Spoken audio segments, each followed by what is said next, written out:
Assalamualaikum warahmatullahi wabarakatuh. Salam sejahtera bagi kita semua. Shalom. Om Swastiastu, Namo Buddhaya, dan salam kebajikan. Dan saya Adina Mazanti dengan NIM 231810401022. Saya Angela Putri Agustina dengan NIM 2318104011087. Saya Yohana Maharani dengan NIM 231810401089. Saya Dwi Nurul Hidayah dengan NIM 241510701048. Dan saya Sairok Taferi Madani dengan NIM 242210101052. Kami dari kelompok 6 akan mempresentasikan hasil diskusi dari kelompok kami yang bertemakan OPM atau Organisasi Papua Merdeka.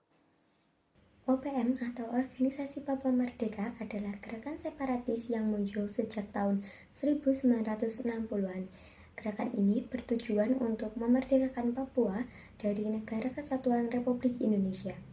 Gerakan ini tidak hanya melakukan perjuangan politik, tetapi juga aksi-aksi bersenjata yang memicu konflik dengan pemerintahan Indonesia. Gerakan ini bertentangan dengan nilai-nilai Pancasila dan Undang-Undang Dasar 1945. Organisasi Papua Merdeka melanggar sila ketiga Pancasila, yaitu Persatuan Indonesia, yang menegaskan pentingnya menjaga keutuhan dan kesatuan bangsa. Gerakan ini juga bertentangan dengan Pasal 1 Undang-Undang Dasar 1945 yang menyatakan bahwa Indonesia adalah negara kesatuan yang tidak dapat dipisahkan. Tindakan separatis Organisasi Papua Merdeka dapat dikategorikan sebagai tindakan pidana makar berdasarkan KUHP Pasal 106 untuk menegakkan nilai-nilai Pancasila secara menyeluruh, khususnya sila kedua tentang kemanusiaan yang adil dan beradab. Penanganan konflik sebaiknya tidak hanya berfokus pada aspek hukum dan keamanan, tetapi juga dilakukan pendekatan dialogis serta penerapan Undang-Undang Nomor 21 Tahun 2001 juga perlu diperkuat untuk menjamin keadilan dan kesejahteraan masyarakat Papua. Di sini saya akan melanjutkan penjelasan dari rekan saya, yakni tentang keterkaitan antara OPM dan Pancasila. Yang pertama yaitu keterkaitan OPM dengan Pancasila pada sila ketiga, yaitu Persatuan Indonesia. OPM mengancam persatuan dan kesatuan NKRI dengan berusaha memisahkan diri dari Indonesia. Literatur akademik menyatakan bahwa apapun gerakan separatis itu menentang prinsip persatuan dan kesatuan NKRI yang telah diatur dalam Pancasila. Sebagai contoh, menurut jurnal Interindeks Scopus oleh Tirto Surdarmo dalam Indonesian Nationalism and Territorial Integrity, The Case of Papua, disimpulkan bahwa gerakan separatis seperti OPM menentang persatuan dan nasionalisme Indonesia yang telah dijamin dalam Konstitusi Indonesia. Gerakan ini juga dipandang sebagai ancaman dalam bidang teritorial Indonesia. Yang selanjutnya yaitu hubungan dengan sila keempat, yaitu kerakyatan yang dipimpin oleh hikmat kebijaksanaan dalam permusyawaratan perwakilan. Prinsip permusyawaratan menekankan penyelesaian masalah dengan pendekatan yang damai, tidak menggunakan kekerasan. Namun pada pengimplementasiannya, OPM seringkali menggunakan pendekatan kekerasan dalam perjuangannya.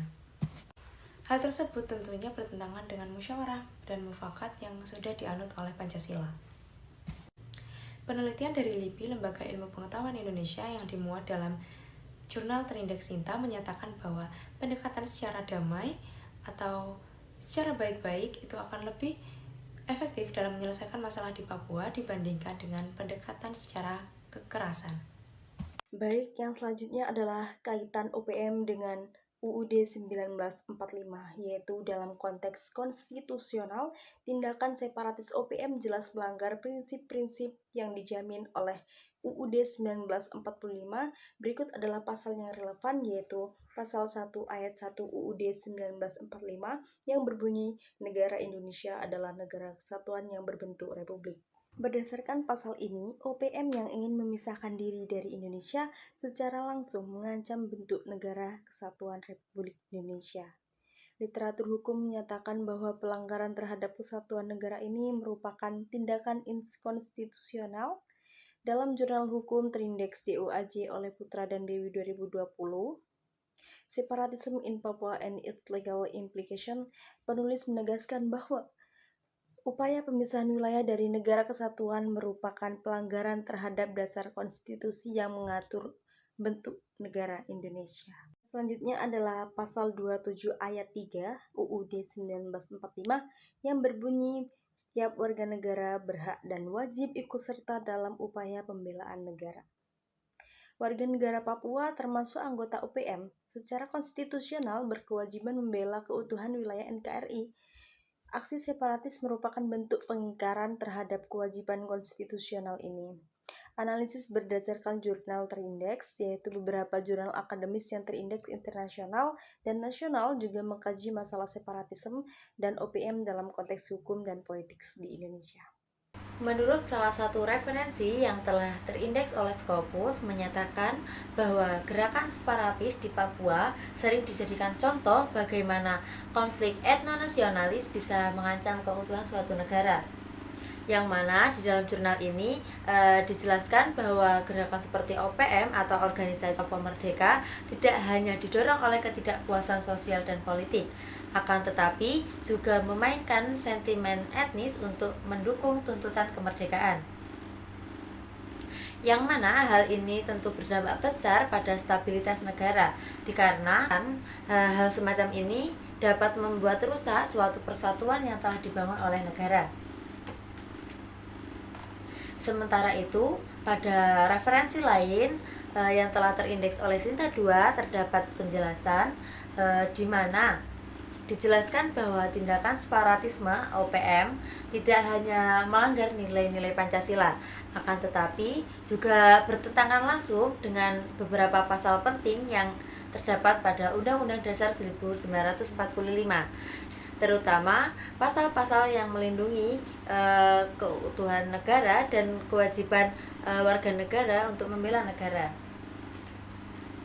Hal ini membuktikan bahwa penelitian-penelitian ini menegaskan bahwa OPM tidak hanya mengganggu stabilitas politik, akan tetapi juga melanggar aturan hukum yang telah menjadi dasar negara kita. Gerakan separatis ini tidak hanya menjadi ancaman bagi keamanan nasional, akan tetapi juga melanggar fondasi hukum yang telah menjaga keutuhan Indonesia. Oke, dapat disimpulkan bahwa Gerakan Organisasi Papua Merdeka (OPM) bertentangan dengan Pancasila, terutama sila ketiga dan sila keempat, serta melanggar Konstitusi Indonesia, yakni Pasal 1 Ayat 1 dan Pasal 27 Ayat 3 Undang-Undang Dasar 1945. Literatur dari jurnal terindeks juga mengandung pandangan bahwa OPM mengancam persatuan Indonesia serta menunjukkan bahwa dialog damai adalah cara terbaik untuk menyelesaikan masalah ini. Kita sebagai bangsa harus tetap menjaga semangat persatuan dan mencari solusi yang adil melalui jalur dialog dan musyawarah.